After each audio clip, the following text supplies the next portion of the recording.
রহমানের রাহিম। আমি এই যে এলিঞ্চি শাকের পাকোড়া তৈরি করব, সেই জন্য আমি এই শাকটাকে ধুয়ে কেটে কুচি কুচি করে রেখেছি বন্ধুরা। এখন দেখো আমি এই শাকের ভিতরে এমনি পানি থাকে, পানিটা আমি ঝারিয়ে নিয়েছি। দেখো এখন এই যে পেঁয়াজ কুচিটা দিয়ে দিলাম। এখন আমি পেঁয়াজ কুচি দিয়ে দিলাম। এখন আমি কিছুটা কাঁচামরিচ দিয়ে দিলাম। এখানে হাফ চামচ হলুদের গুঁড়ি, হাফ চামচ মরিচের গুঁড়ি, আর আদা হাফ চামচ ভাজা জিরা, সামান্য আদা রসুন ও স্বাদ মতো লবণ, এটাও আমি দিয়ে দিলাম। এখন আমি এটাকে দিয়ে সুন্দর করে একটু মেখে নেব শাকটাকে। শাক তো পানি লবণ দিলে কিংবা কেটে তারপর ধুয়ে পরিষ্কার করে তারপর কেটেছি। এখন পানি কত্তুর বাইরে কী করে জানি না বন্ধুরা, দেখো তোমরা তাহলে।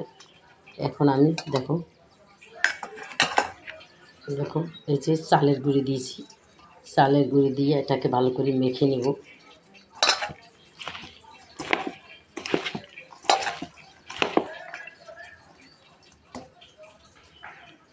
দেখো বন্ধুরা, চালের গুঁড়ি দিয়ে সুন্দর করে মেখে নিয়েছি, কিন্তু তাতেও এরকমের হয় না।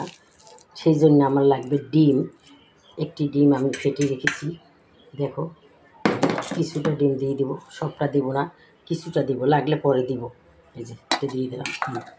এখন এইটা দিয়ে আমি আবার মেখে নেব বন্ধুরা। এটা চালের গুঁড়ি যদি নাও থাকে, ময়দা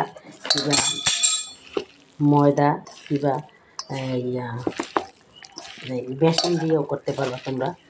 তাহলে আমার কাছে আজকে চালের গুঁড়ি আছে, তাই আমি চালের গুঁড়ি দিয়ে করলাম। চালের গুঁড়ি দিয়ে করলে মুসমুসে সুন্দর হবে। হ্যাঁ, এই রকমের হইতে হবে। এখন আর একটু চালের গুঁড়ি লাগবে। এই যে এই সবটু দিয়ে দিলাম চালের গুঁড়ি। দেখো বন্ধুরা, পাকোড়ার শাকটা আমার মাখা হয়ে গেছে। চালের গুঁড়ি দিয়ে ডিম দিয়ে পুরো ডিমটাই লেগে গেছে। এখন আমি এভাবে করে তারপর তেলের মধ্যে ভেজে নেব।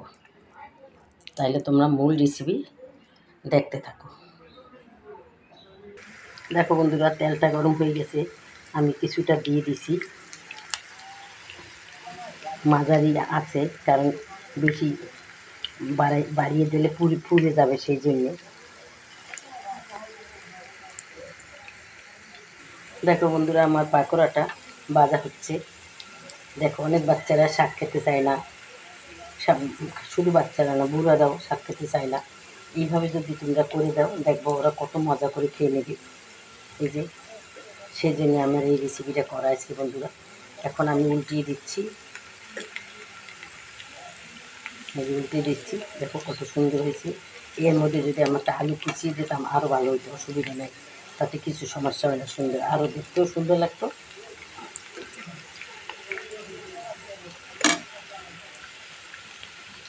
দেখো বন্ধুরা, পাকোড়াটা আমার প্রায় হয়ে গেছে। দেখো কত সুন্দর লোভনীয় হয়েছে। এখন আমি এটা তুলে নেব, আবার দিব কতগুলা। দেখো এটা হয়ে গেছে, মচমচে হয়ে গেছে। এখন আমি আবার দিব।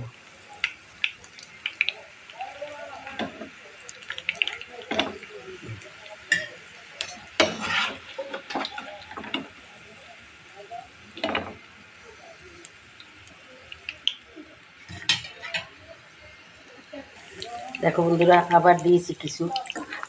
এখন আমি কিছু উল্টিয়ে দেবো। এটি আমি আবার পরে দিয়েছি। আরগুলো তো বানিয়ে রেখেছি, তোমরা তো দেখলাই যে এই দেখো আমি তুলে রেখেছি। পরে আমি সার্ভ করে তোমাদের দেখাবো। বন্ধুরা, এই পাকোড়াগুলো আমার হয়ে গেছে। এখন আমি তোমাদেরকে পরিবেশন করে দেখাবো।